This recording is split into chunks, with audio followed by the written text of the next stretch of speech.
கோவையில் ஆதித்யா சிலம்ப பாசறை அகாடமி மற்றும் ஸ்போர்ட்ஸ் கிளப் நடைபெற்ற மாநில அளவிலான தனித்திறன் சிலம்ப போட்டிகளை பல்சமய நல்லுறவு இயக்கத்தின் தலைவர் முகமது ரபி சிலம்பம் சுழற்றி துவக்கி வைத்தார். தமிழர்களின் பாரம்பரிய தற்காப்பு கலைகளில் ஒன்றான சிலம்பு கலையை வளர்த்தெடுக்கவும் அந்த கலையினை அடுத்த தலைமுறை அறிந்து கொள்ளும் வகையில் மாநில அளவிலான தனித்திறன் சிலம்ப போட்டி கோவை கவுண்டம்பாளையம் பகுதியில் லாரல் பப்ளிக் நடைபெற்றது. ஆதித்யா சிலம்ப பாசறை அகாடமி மற்றும் ஸ்போர்ட்ஸ் கிளப் சார்பாக நடைபெற்ற இதில் கோவை, மதுரை, தேனி, திருச்சி என தமிழகத்தின் பல்வேறு மாவட்டங்களில் இருந்தும் 1000க்கும் மேற்பட்ட மாணவ மாணவிகள் ஆர்வமுடன் கலந்து கொண்டனர். போட்டிகளை பல்சமய நல்லுறவு இயக்கத்தின் தலைவர் முகமது ரபி சிலம்பம் சுழற்றி துவக்கி வைத்தார்.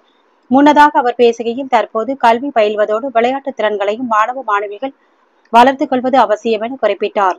சிலம்ப கலையின் தனித்திறன் போட்டியாக நடைபெற்ற இதில் ஒற்றை சிலம்பம், வேல்கம்பு, சுருள்வாள் வீச்சு, தொடுமுறை என பல்வேறு பிரிவுகளில் மாணவ மாணவிகள் அசத்தலாக தங்கள் திறமைகளை நிரூபித்தனர்.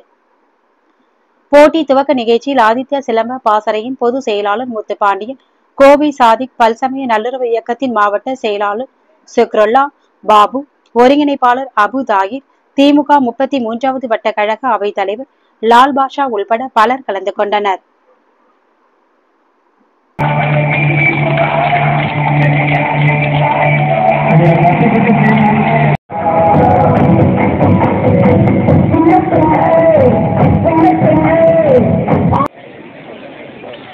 நீ கைதட்டியாமா அது அப்படி நிற்கிறாங்க.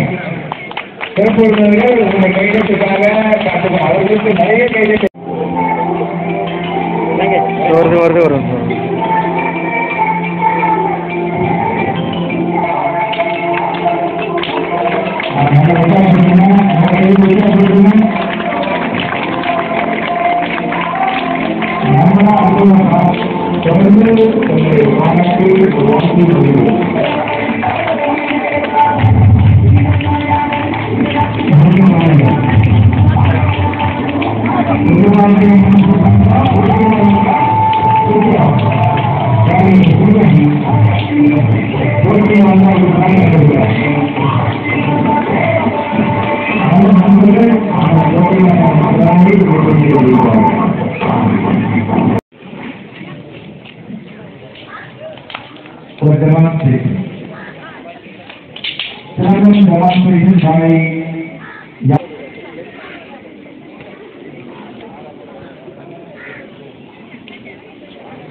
கை உள்ள வச்சாதீங்க.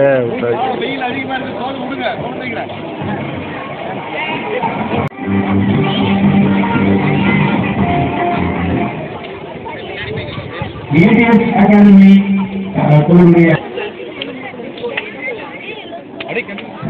ஏடிஎஸ் பயிற்சிக்கு மதிப்பெண் பட்டியல் வழங்கப்படுகிறது.